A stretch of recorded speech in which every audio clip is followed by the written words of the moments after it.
Buenos días con todos y con todas, a las autoridades que están acá y que nos han estado acompañando.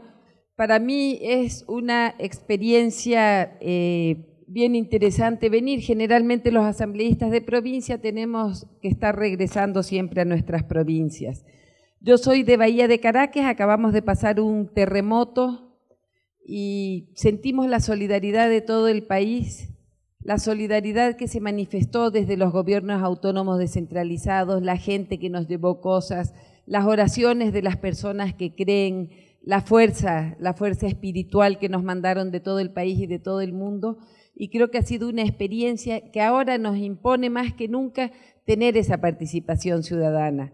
Como comentaba la compañera ahorita antes de que empiece, yo tuve la oportunidad, sí está así.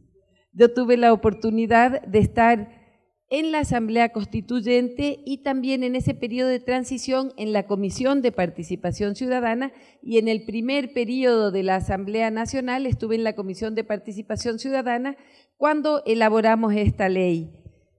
Y esta ley nace del legislativo, la elaboramos nosotros en el legislativo, obviamente basándonos en la Constitución, pero ni la Constitución ni la ley hubieran sido posibles sin lo que estaba pasando y sin la gente que fue a decirnos qué hacían en participación ciudadana. Entonces, la ley de participación ciudadana no es una ley taxativa y que ahí nomás queda y que solo esos mecanismos se pueden usar. Todas las leyes son susceptibles de reforma, pero creo que esta aún más, porque hay que ir revisando los resultados y cómo van mejorando las cosas de acuerdo a las experiencias que se tengan.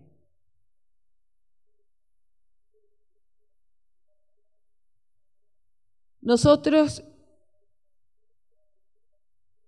tenemos nuestra Constitución en la cual dice: la soberanía radica en el pueblo cuya voluntad es el fundamento de la autoridad y se ejerce a través de los órganos del poder público y de las formas de participación directa previstas en la Constitución.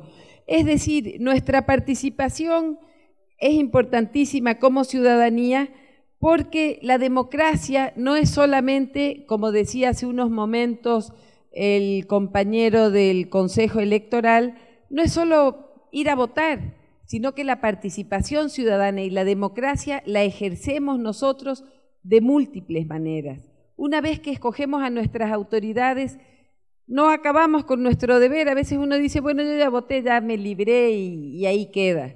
Tenemos que continuar, tenemos que hacer un acompañamiento a nuestras autoridades y solamente de esa manera nosotros podremos hacer una verdadera democracia. Y es algo en construcción, porque vamos a encontrar muchos errores, tal vez muchos errores en la ley, muchos errores en la aplicación, pero tenemos que ir construyendo una participación ciudadana que sea real, que sea la mejor y en la cual todas nuestras voces se estén escuchadas. Ahí. Bueno, entonces, ya entrando en la Ley Orgánica de Participación Ciudadana, obviamente cuando pensamos en hacer esta Ley de Participación Ciudadana, el objetivo era fomentar el ejercicio de los derechos de participación, pero no es que nos estaban dando. Yo creo que todos ustedes habrán estado en una asamblea, habrán estado en una esquina conversando sobre las cosas que piensan que son mejores. Incluso este proyecto político de la Revolución Ciudadana nació de eso, de muchas voces que decían muchas cosas sobre el país que queríamos y que finalmente se dio. Entonces, precisamente, la ley lo que hace es recolectar todas estas experiencias de participación, trasladarlas a una ley para que podamos tener un instrumento legal, pero como les dije al principio, no quiere decir que ahí acaba. Nosotros podemos tener otros mecanismos también que nos permitan participar. Tenemos en la ley los mecanismos de democracia directa y entre ellos está la iniciativa normativa ciudadana, que es que cualquier persona puede proponer normas, puede proponer leyes o normas de cualquier naturaleza ante las instancias legislativas, ante los que hacen las leyes. o las normas legales, que no solamente es la Asamblea, sino también en la prefectura, en el gobierno autónomo descentralizado de las prefecturas o en las alcaldías. Presentar proyectos o pedir que se deroguen. Obviamente cumpliendo con ciertas normativas que están contempladas en la ley, como es el respaldo de un número no inferior al 0.25% de las personas inscritas en el Consejo Electoral. Tiene que haber una comisión popular promotora que esté promoviendo todo esto y además tiene que cumplirse con el requisito de las firmas y también con todo el requisito que requiere un proyecto de ley. Es decir, no es que nomás van a llevar, dice yo quiero hacer una ley de esto o una ordenanza, sino que hay que llevar el proyecto elaborado, un proyecto que esté ahí contemplado, obviamente para que sea discutido en las instancias, pero que puede ser presentado por la ciudadanía para el aporte con sus autoridades. Tenemos también el tema de la consulta popular. Puede convocar a consulta popular el presidente o la presidenta, los gobiernos autónomos descentralizados y la ciudadanía. Nosotros hemos tenido consulta popular y referéndum para cambiar nuestra Constitución. Hace poco, a fin del año pasado, también tuvimos una consulta popular, pero la ciudadanía, si así lo considera, también puede llamar a una consulta sobre temas de interés, sobre cualquier asunto que ustedes consideren, excepto de las materias tributarias, que eso le corresponde al presidente hasta en los proyectos de ley, y la organización político-administrativa del país. El presidente ha llamado a algunas consultas en estos temas de organización político-administrativa. Nosotros en Manabí tuvimos recientemente nomás la consulta popular de la Manga del Cura, pero como les decía, la ciudadanía también puede llamar a estas consultas cumpliendo con las firmas necesarias. Si la consulta es de carácter nacional, deberá tener un número no menor al 5% de las personas inscritas en el registro electoral y si es de carácter local, el 10% de las firmas. Y esto también se lo puede realizar en las circunscripciones del exterior.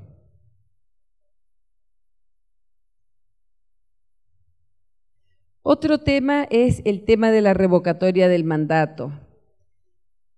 Las y los electores podrán revocar democráticamente el mandato a todas las autoridades de elección popular.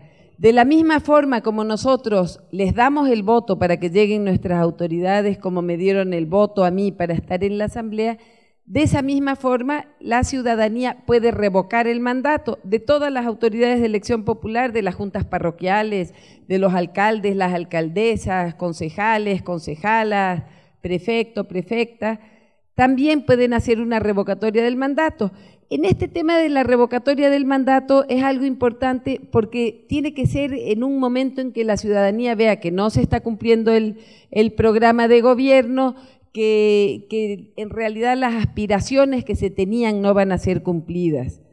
En un inicio, cuando recién tuvimos la ley y la Constitución que tenía y contempla este mecanismo, tuvimos muchas solicitudes de revocatoria.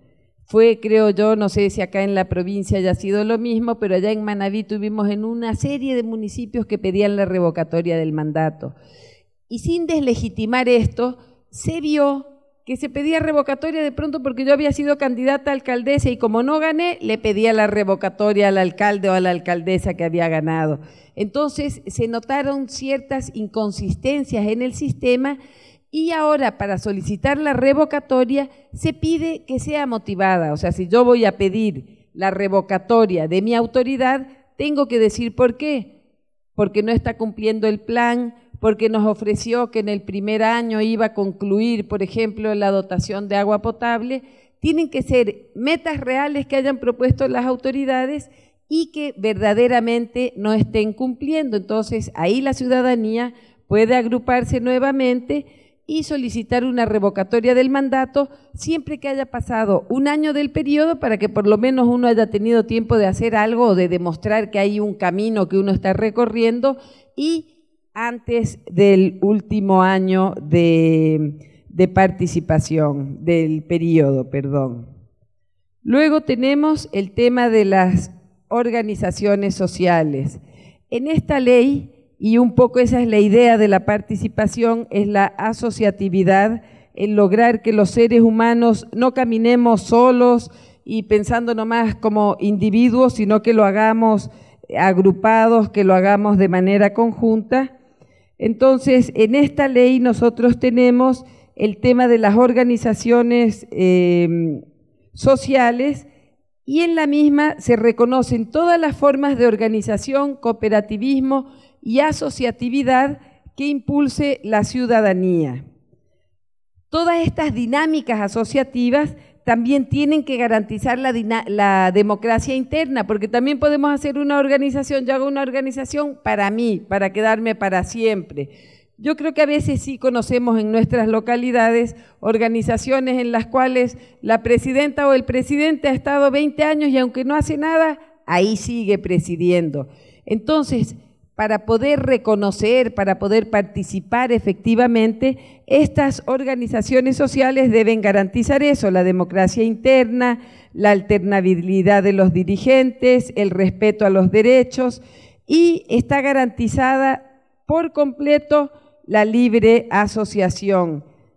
Y el Estado se compromete a fortalecer estas organizaciones siempre y cuando, como les decía yo, se cumplan con estos requisitos básicos de democracia interna, de que haya alternabilidad, de que haya la democracia paritaria entre hombres y mujeres también, o sea, que podamos participar todos y todas. Y el Estado, ¿cómo apoya a esta forma de asociación, a estas organizaciones? Priorizando a las organizaciones sociales para la aplicación de políticas, programas y proyectos, en particular los dirigidos a incentivar la producción y lograr la redistribución de los medios de producción. Y también propenderá que las compras que realiza el sector público prioricen a las organizaciones sociales. Esto para que también haya un incentivo, porque uno puede decir, bueno, a mí me da lo mismo si estoy organizado o si no estoy organizada, pero el incentivo, el Estado está pendiente de que se logre esto para fortalecer eso, que no vayamos solos. Ahora cuando yo venía para acá me comentaban que tal vez con esto de la baja del precio del petróleo, la economía de la zona ha desmejorado un poco. Lo mismo nos pasó en Bahía hace muchos años, acá la economía es petrolera. En Bahía nosotros éramos muy centrados en las empresas camaroneras, entonces por el año 96 con la mancha blanca decrece la economía, pero en vez de pensar exclusivamente, a ver, yo trabajaba ahí, ahora tengo que ver qué hago, las soluciones se las busca en conjunto. Entonces cuando vienen estos momentos económicos complicados, las salidas importantes se las da a través de la organización y obviamente siempre buscando que las organizaciones tengan criterios de equidad, solidaridad y eficiencia. Para promover la organización estatal, también el Estado establece fondos concursables para que las organizaciones sociales realicen procesos formativos. Hay becas para la formación de los líderes, las lideresas de estas organizaciones y también el apoyo técnico y financiero a las asociaciones, a los comités de usuarios, a las diversas asambleas para que puedan incidir en las políticas locales. Tenemos otro tema que también ha contemplado esta ley y que es algo que yo creo que es muy propio de la naturaleza humana, que es el voluntariado.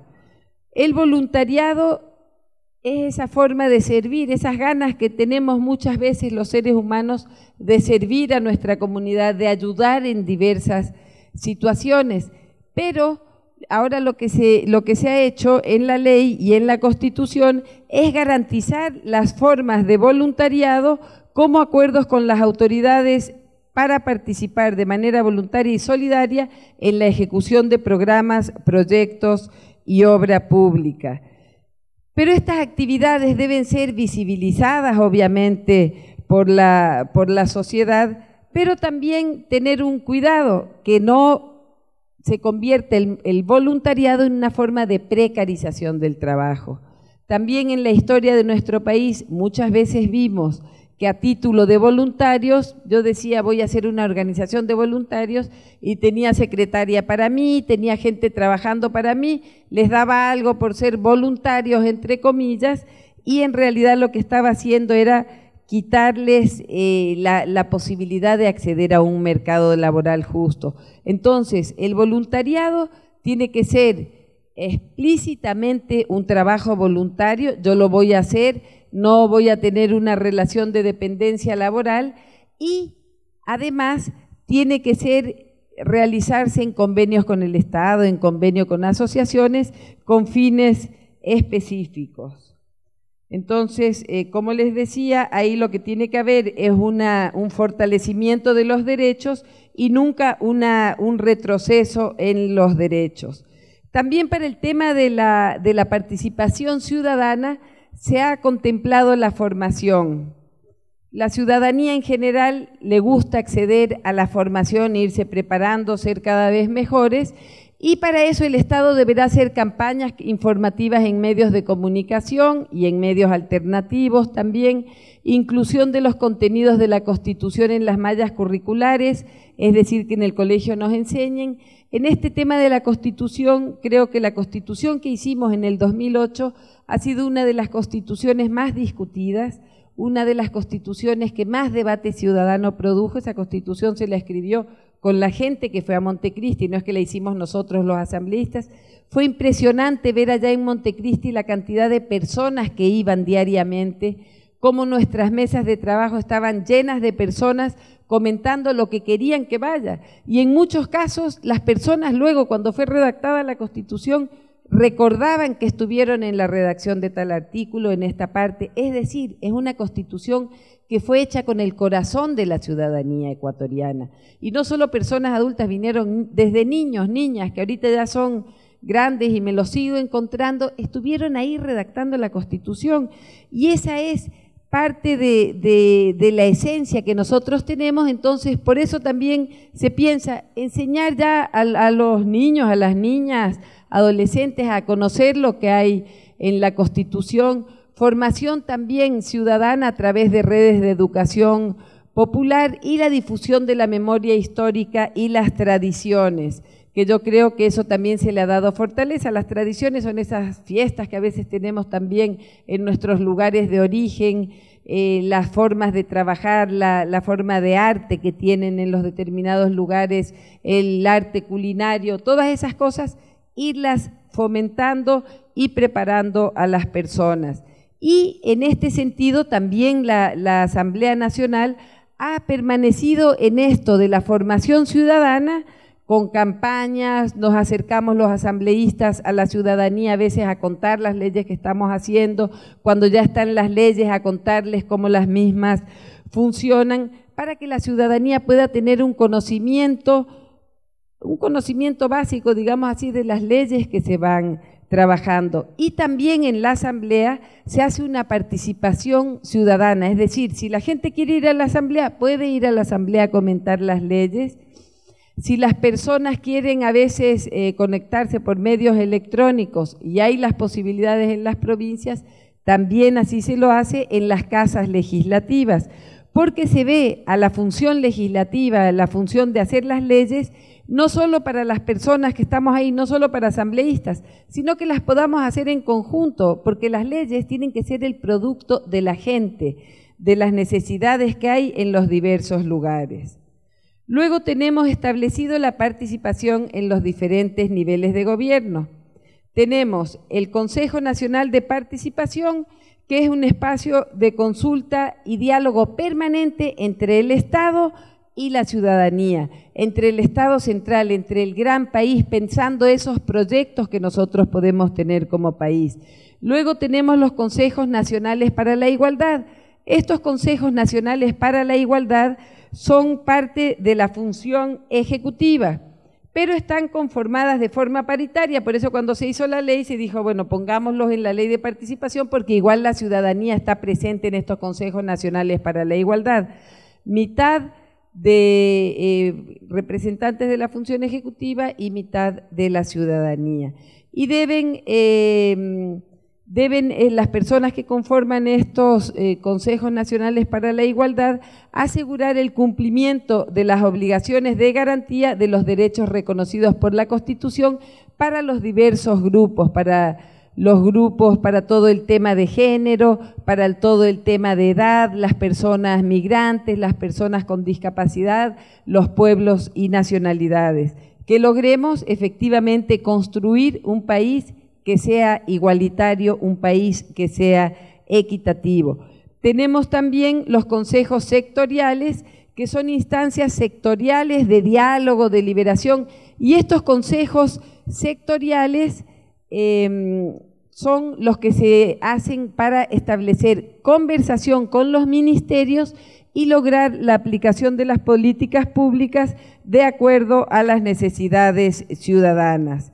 También tenemos nosotros en el nivel local, es decir, en el municipio, tenemos nosotros las asambleas locales. Las asambleas locales, que son esas asambleas, me imagino algunos de ustedes conocerán, que se forman por ciudadanía y que se debe buscar que esté gente que represente a todos los sectores, que haya inclusión en esas asambleas, no es que de pronto 10 personas deciden hacer una asamblea y no me dejan entrar a mí porque dicen que yo no tengo buenas ideas o porque de pronto yo no voy a poder participar. La asamblea local tiene que ser una instancia sumamente participativa y es donde toda la ciudadanía deberíamos intentar participar. Es esa primera instancia de participación con mucha gente, con las personas que quieren aportar y que van todo el mundo y se realiza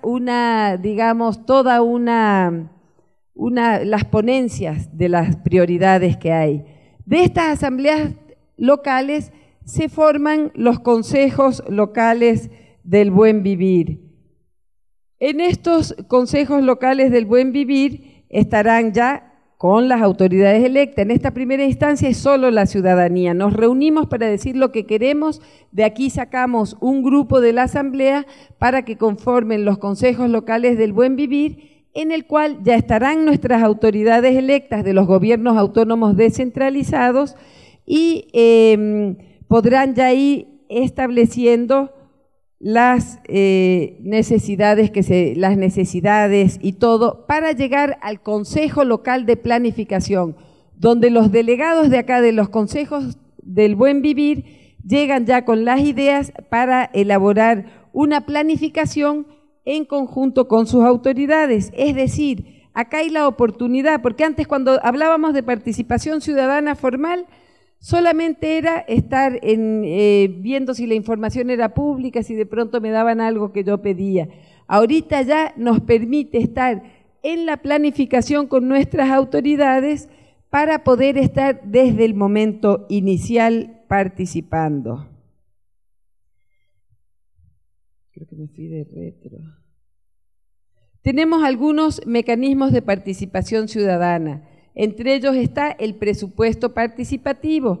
En los gobiernos autónomos descentralizados se llama a la ciudadanía para en conjunto elaborar un presupuesto participativo. Hay un porcentaje de este presupuesto y obviamente tiene que ser sobre necesidades básicas. No es que yo vengo y en el presupuesto participativo quiero que hagan mejor la elección de reina, sino que tienen que ser cosas que verdaderamente vayan a aportar al desarrollo de ese cantón.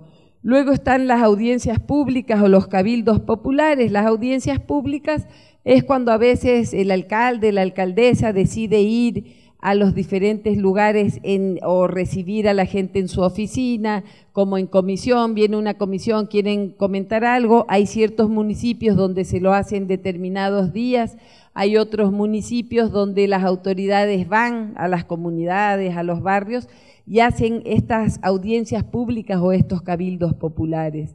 También estas son situaciones que hay que promover en conjunto con las autoridades, teniendo algo en la mente. La participación ciudadana nos permite no solamente estar viendo lo malo que hacen nuestras autoridades, porque a veces así se lo ha visto, sino poder participar y caminar de manera conjunta para ir buscando las mejores soluciones.